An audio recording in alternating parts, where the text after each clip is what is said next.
La loi portant organisation des activités pharmaceutiques est une loi majeure qui vise à encadrer et réguler le secteur pharmaceutique en renforçant de façon spécifique la disponibilité et l'accessibilité financière des médicaments et autres produits de santé, l'assainissement du sous-secteur pharmaceutique, la traçabilité du système d'approvisionnement des produits de santé,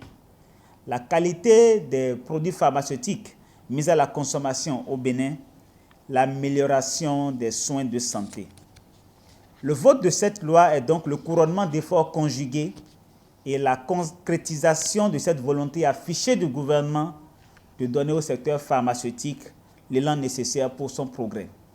Le texte qui est passé au vote ce jour comporte 100 articles subdivisés en plusieurs titres et chapitres relatifs, entre autres, aux activités liées aux médicaments et autres produits de santé, aux conditions d'exercice de la pharmacie, à la régulation du secteur pharmaceutique et aux diverses sanctions y applicables. Au total, cette nouvelle loi sur l'organisation des activités pharmaceutiques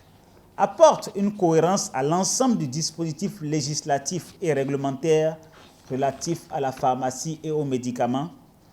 conforte le Bénin dans le respect de ses engagements internationaux exprimés à travers la Convention Médicrime, instrument de droit pénal international de lutte contre le trafic des médicaments frelatés que notre pays avait signé et ratifié,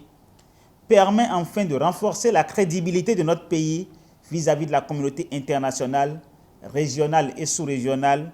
au regard des nouvelles exigences en matière de régulation des produits de santé. La loi qui vient d'être votée est d'une importance indéniable. Elle n'est pas que la loi des professionnels de la pharmacie. Elle est également la nôtre, chers concitoyens. Nous avons donc le devoir d'en cerner les contours car la pharmacie fait partie de notre quotidien. Le gouvernement, pour sa part,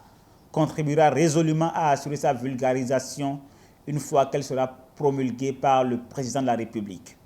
Je reste convaincu que le processus d'instauration d'un cadre légal à la hauteur des enjeux devra se poursuivre sans désemparer pour l'atteinte des objectifs inscrits dans le programme d'action du gouvernement.